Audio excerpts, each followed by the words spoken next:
time to arise. For so long we have been hypnotized. Release yourself from status quo, that's the key. Let's be the change that we want to see.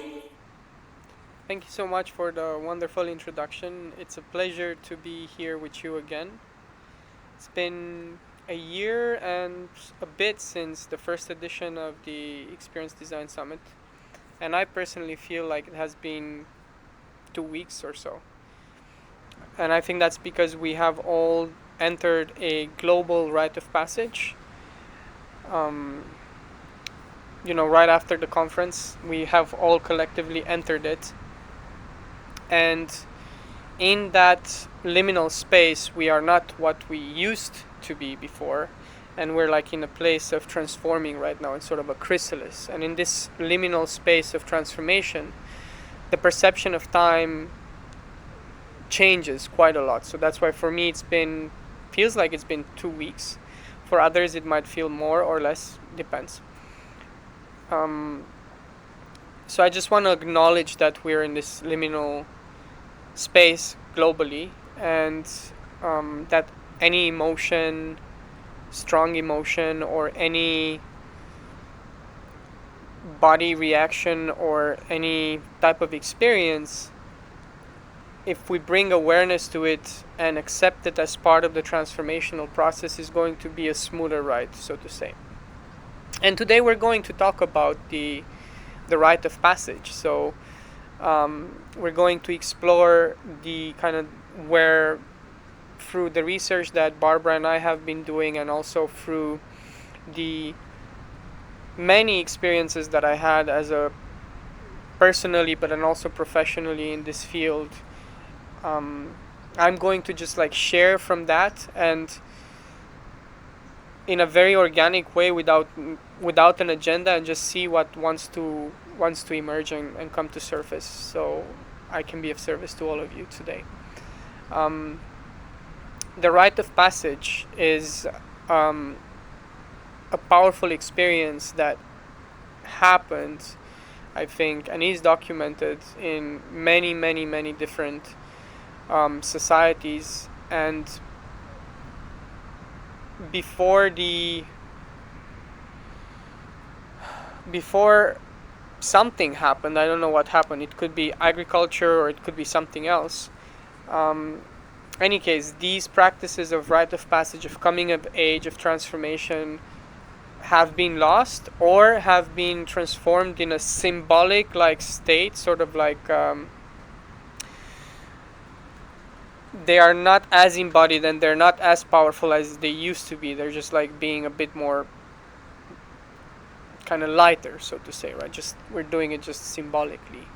But traditionally, and they're still practiced in some societies across the globe, but traditionally they were designed by the elders of a tribe for the children, 13, 14, to move from a childlike state through a rite of passage by separation from the mom, separation from the tribe, going through the rite of passage and then emerging on the other side as mature, as adult. So this is kind of where I found a lot of insights when it comes to what does it mean to be a transformational experience designer, and what is one of the most important parts of the transformational experience, and that is maturing. And what is very interesting is that this rite of passage, if we look at the research from psychedelics coming out of universities nowadays, we see that people that take different psychedelic substances go through a similar psychological experience that one would go when one immerses in a rite of passage. And that overlaps as well with the work of Joseph Campbell, who's a mythologist and wrote The Hero with a Thousand Faces, and kind of many people know kind of summed up version of his book in The Hero's Journey. And I think many designers also utilize the hero's journey to create experiences. So the rite of passage overlaps with kind of the psychedelic experience and also the hero's journey, because it's one and the same thing. It's separation from what used to be, from an old world that used to be the day-to-day normal, entering a magic circle. This also happens in play, right? The magic circle of play that has a different setup, a different format, being immersed in a lot of new ways of interacting, new ways of being that allow and give space to a softening, to a dissolution of resistance, and to submergence in, what Joseph Campbell would say, the cave you fear to enter holds the treasure you seek to find. Submerging oneself into that cave that is, it's very, very, there is a lot of fear to go in it. But then going through those emotions, going through those manifestations in a brave way, to grab onto that treasure, to permeate what we have been living for so long, which is a conceptual reality, a consensus reality that we have co-created based on many, many historical facts and all sorts of stuff. Permeate that in order to be able to grab a wider, a holistic image of what it means to be a being in the universe and beyond. Who knows what's there beyond? And that happens in the psychedelic journey as well. One takes the experience, then a dissolution of the default mode network, others call it ego death, happens, and then a merging with the higher sense of being happens. On that merging, on that cave, on entering that cave, until the cave, in this liminal space, what happens is one meets all sorts of, as Joseph Campbell would say, friends, allies, enemies, challenges, and that can be unconscious material. So through them and through entering, then one gets that experience, and then one comes out of that experience from the rite of passage, whether it's done by the elders or through psychedelics or through other ways of entering, what Stanislav Grof would say, non-ordinary states of consciousness, because that's where the transformation happens. Emerging on the other side in a different shape, in a different form, in a different way. Now, what the traditional setup of a society had was, it had a very strong community of unbroken generations of rite of passage, where the elders created this experience for the youth matured through it, and when the youth came back from that transformation to the tribe, their transformation was acknowledged by the tribe. There was an acknowledgement of the transformation. There was an understanding of it. And through that performing of that rite of passage by the elders, the community was also refreshed. Now we have lost that. There are still places in the world where this is being done. There are still societies where this is being revived. There are still people that enter these practices, and they're very powerful.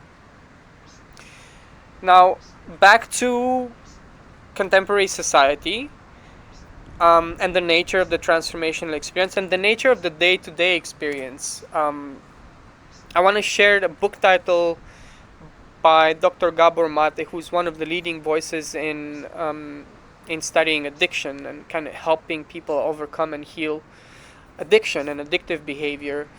His new book that he's going to publish is called The Myth of Normality in an Insane Culture. And as an experienced designer, one can choose to create what Martin Seligman would call a cosmetic drug, the founder of positive psychology, a cosmetic drug. And that is an experience that offers the participant the chance to feel fully present without having to do any work, because it's been engineered presence. And then going out of that experience into fear of missing out of the next experience, and wanting to be in the next experience to feel alive and present again. So cosmetic drugs, being an experienced designer of cosmetic drugs, will just end up keeping this addictive pattern behavior of people wanting to escape their own suffering that represents their own, their own transformation that needs to be addressed. That's the cave, the pain and the suffering, that's the cave, right? Rumi said, don't turn your head away from the wounded place, because that's where the light comes in. So the transformational experience is more of a curative approach. It's looking at that wound, and it's helping create space for that wound to be seen, for the light and the wound to be seen together, and for a maturing to emerge. And how is that being done? Well, it's by following this pattern that is very well, documented in the Rite of Passage, and that is very well documented in the Hero with 1,000 Faces, and that can also be seen in the psychedelic journey. And that's kind of step one, because once one is transforming, once one is maturing, and Bill Plotkin, who's an eco-psychologist, just recently said 2 weeks ago at the Nature Summit that he would be as bold to say that 95% of people living in contemporary society are stuck in early adolescence. And therefore, he says, most Western psychology is the psychology of early adolescence. So going beyond that, what contemporary psychology studies to be able to deal with suffering, to be able to take responsibility, to be able to be at peace in a relationships, all of these things are problems of the early adolescence. Moving into adulthood is a different story, because it's not just about the things that I just said, taking responsibility, being at peace in relationship, not having addictive behaviors. It's, Gabor Mate would say, an addictive behavior, it's whatever you do for a prolonged period of time over and over again that creates negative consequences for you on the long term.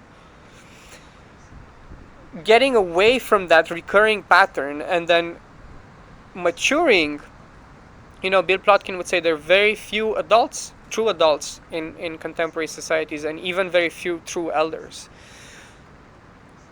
To him, and to me as well, being an adult is being deeply connected with the whole.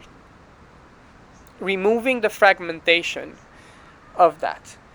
And that is where the transformational experience needs to get us, is allowing for that whole to emerge, wholeness, healing, to have this deeper connection with everything that surrounds us, with the plants, with the animals, with the stars, with the inanimate objects, whatever it is, with ourselves, and becoming, for our families, what Dr. Gabor Mate would call a cycle breaker.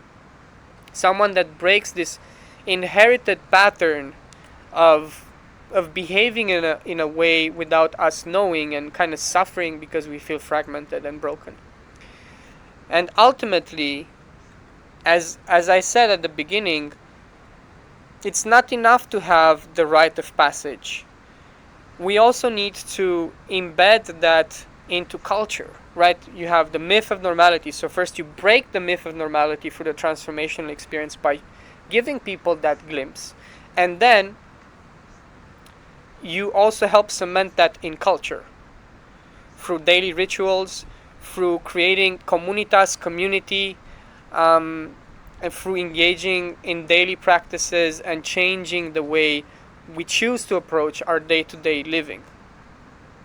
And that getting there and being a transformational designer can only be done through one's own journey of transforming, because otherwise there is no other way. So I'm still on my own journey of transforming. I'm still learning. I just shared some insights and some glimpses that I got from this. And I wish you all the best on your own path to transformation and to exploring this fascinating topic that I feel so humbled to study, because there's so many others that have been exploring this at much deeper levels than me. But I'm on that path. So thank you so much.